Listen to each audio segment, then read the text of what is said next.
Absorb, discard, add, my friends. Thank you for dropping in with me on this martial arts journey. It's Tuesday. I'm on my way to Kenpo right now. Haven't made a vlog in a few days.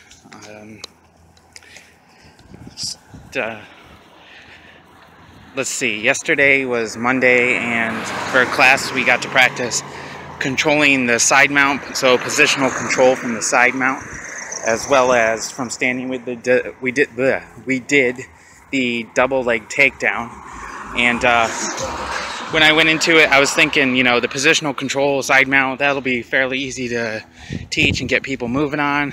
Not a whole lot to it in the beginning, and that I was really kind of worried about being able to fit in the time frame the double leg takedown, because there's a lot going on. It's going from standing to the ground, you know, worrying about safety and going over all the details, trying to get it right. But it was the exact opposite. People seemed to get the double leg takedown with almost no issue. It went really well.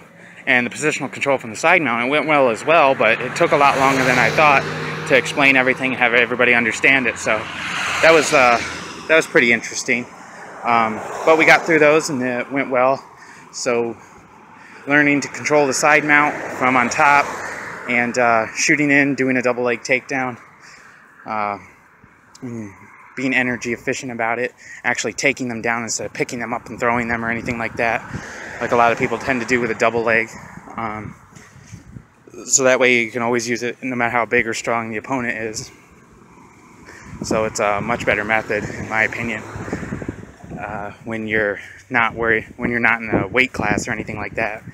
When it's just you're talking about street fighting or self-defense.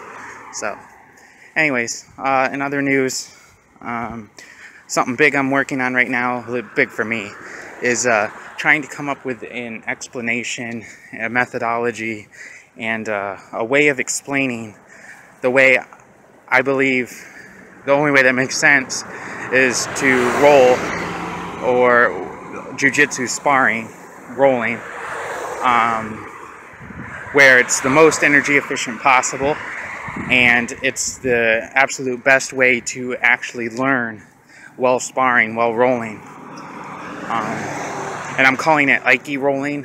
So when you perform it, you're doing an Aiki roll as opposed to something like a hard roll, a light roll, keeping it playful, keeping it real. What else is there? Flow rolling, slow rolling, all these other terms. So I'm coming up with something I'm calling Aiki rolling, because it utilizes the principles of Aiki and just awareness. But I'm typing that online on the blog, and you can check that out. But the plan is to get a really rough draft and keep shortening it down more and more to still have all the points, and then get it short, and then eventually do a video on it. So that's about what's going on. Alright, so I cut the video there because there was somebody walking down the street, and you know how I do with that, not so well. I get so embarrassed easily. But anyways, Aiki rolling, yes. So I never really looked at it before, but maybe I did a long time ago. But I was looking up flow rolling and slow rolling, thinking that was exactly what I was trying to explain and come up with. So I was studying those, but I found out that flow rolling is just constant movement, just going from one position to another and just flowing.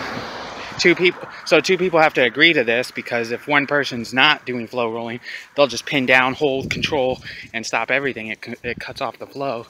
So both people have to agree to it, and then they flow roll and just keep moving through all the positions, even if it means giving up bad positions, like giving your back, or what have you, just, you know, just for the sake of movement and the sake of continuing the flow. And so I think that's kind of an issue if you ingrain that habit. Doing it every once in a while is fine. You want to create movement, and it's fun, and it's light, and it's easy. That's good. But you know, just so you don't ingrain bad habits, you know, don't give up bad positions. So flow rolling doesn't solve that. Also, another problem with slow rolling is that you don't get to work on control as the attacker. You can't control them. You can't stop them, pin them, control them for any period of time. And as the defender, you don't get to practice your energy efficiency, waiting, patience, calmness, and defense, hand defense, body defense, things like that, just defending against their attacks.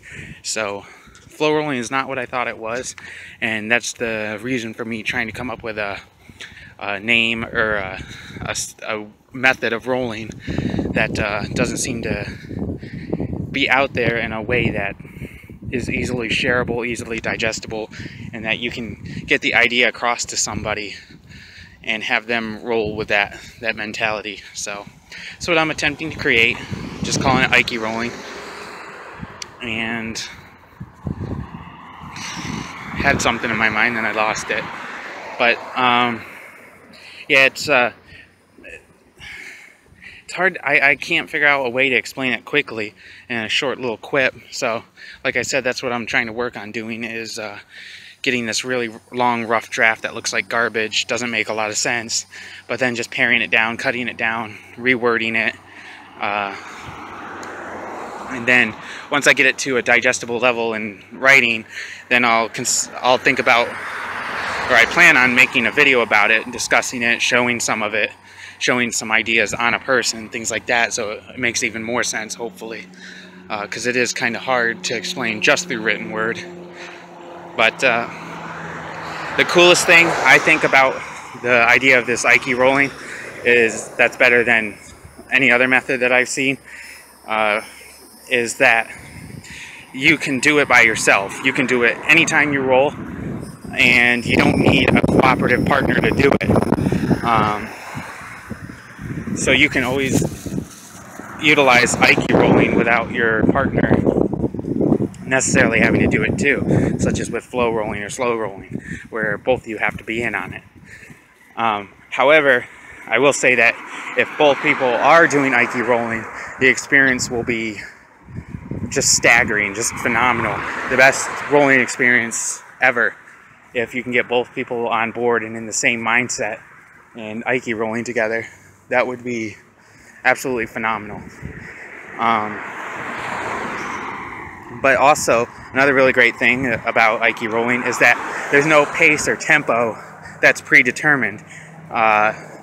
So if you want to go light, that just, it comes through as you're Aiki rolling. If you want to go hard, it comes through. It's all completely dependent on you, what energy you're feeling, what energy you want to give.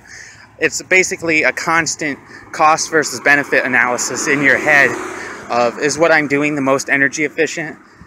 Is it worth the cost? Because you can just make those cost-benefit analysis in your head as you're going, and constantly make determinations, and just keep the roll flowing in whatever direction you want, or whatever direction your opponent wants, or whatever direction you end up finding out you want together. And so it's hard to make sense of through here, but hopefully I can figure it out and then make sense of it, because I really want to be able to teach that to people, to roll like that, because in my mind it is the best way to roll, the best way to do Jiu-Jitsu sparring. So I want people to understand it, to see it when I do a video, and to hopefully incorporate it themselves, because a lot of people get stuck a lot, they get frustrated, their ego gets in the way, they want to push really hard, they want to show you how strong they are, they want to rely on craziness and just exploding out of things and without technique. Not that exploding or going hard is wrong, it's just that when you do it without technique and it's just rawr, show you how strong I am, then it's just silly to me. Just do wrestling or something. Just do collegiate wrestling. You know, they're all for that, from what I can tell. I'd say go for that. But to me, Jiu-Jitsu is a martial art. It's a skill set. It's technique. It's principles. It's concepts.